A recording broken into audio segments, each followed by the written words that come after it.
April 1973. Tragedy and despair have struck Central Texas.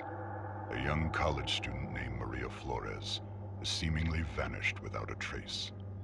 She was last seen near the town of Newt more than 2 weeks ago, but with no physical evidence, the investigation has stalled. With few leads and even less hope, Maria's younger sister Ana Flores and a group of her closest friends set out to find their missing loved one. But any grief or sadness caused by Maria's disappearance would pale in comparison to the agony and despair they would soon discover. What awaited this group of youths was a nightmare beyond belief. The events surrounding Maria's disappearance would be just one of the many bizarre crimes later known as the Texas Chainsaw Massacre.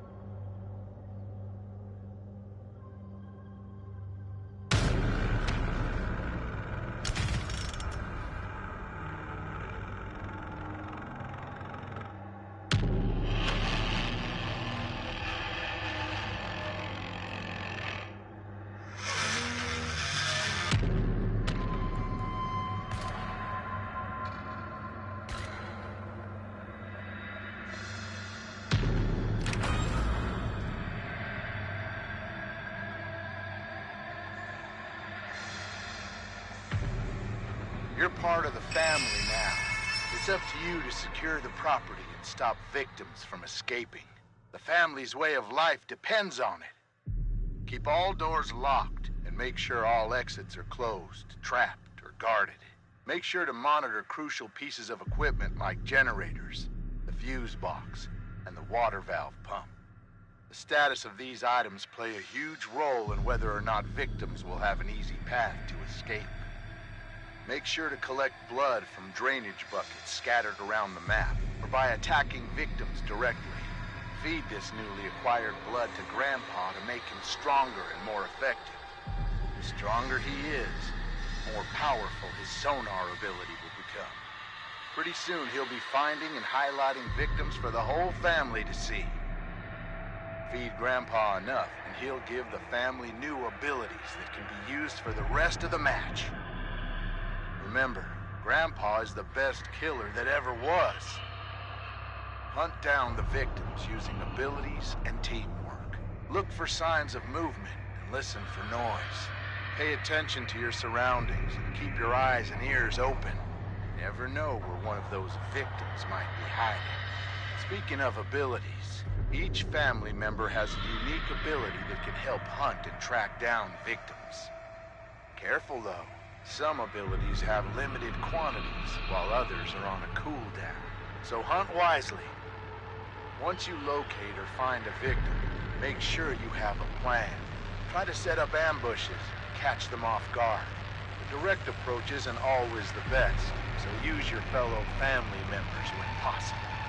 But once your plan unfolds and you get them within range, hit them. Then hit them again. And remember, if you do manage to successfully hit or execute a victim, take that blood to Grandpa. He's hungry and needs his strength in order to help you. Oh, don't let a single victim escape.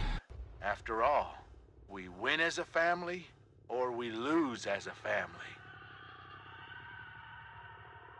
You've been captured by the Slaughter family, tied up, tortured, and left for dead. You must do whatever it takes to escape the family's property at all costs. Find your friends. Hunt for life-saving items like tools, bone scrap, and health. But more importantly, locate and open up escape routes before it's too late. The family is hunting, so move quietly and make the right decisions. Your life depends on it. Stay quiet and hidden. Move slowly and carefully to avoid making excessive noise. Use shadows and tall foliage to stay hidden. Take cover behind tall objects to break line of sight. And last but not least, use the environment to your advantage. Wall gaps, crawl spaces, and unique hiding spots like freezers, armoires, and even vehicle trunks can be used to evade the family. Use them. Watch out for objects that make noise. Moving too fast through the environment can spell disaster. Searching for items slowly will drastically increase your chance of survival. Even moving too fast through doors can give away your location. So stay calm and move quietly. The family is always listening. Find useful items. Tools can be used to break locks on doors. Health items can heal you, while bone scrap can be used to sneak attack, or even confront the family directly. These items can mean the difference between life and death. You can only carry 2 items at a time, so choose wisely and try to plan ahead. Unlock exits. The heavy metal doors almost always lead out of the basement.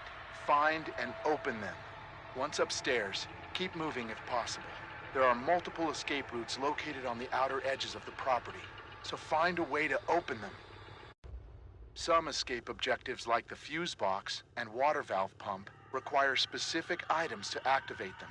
These items can be found scattered around the property. Be on the lookout. Escape the family. Having trouble finding an escape option? When in doubt, head towards the main road or rear gate. Those are usually the easiest option, if you can get there. The water valve gate and the basement door exits are also available options if you can find the necessary parts to activate them. The basement door requires you to find and repair the fuse box, while the water valve gate needs the pressure valve handle to open. Once fixed, the escapes will open up for you and your team. Use your abilities to stay alive. Used at the right time, they can mean the difference between life and death. Be careful though. Star sign abilities have a cooldown that will prevent overuse, so plan wisely. Remember, you have been captured, beaten, and tortured, so your injuries are severe. You need to escape before you succumb to your wounds. As the match continues, you will start to bleed out more and more. Be wary of leaving blood trails behind. You can be tracked. Health items can slow this process, but you can't stop it. Escape is the only option. Finding fellow victims and working together is recommended, but not required. Grouping with teammates can have a multitude of advantages, but your total noise output might also increase. Choose your strategy wisely. The only question is, who will survive, and what will be left of them?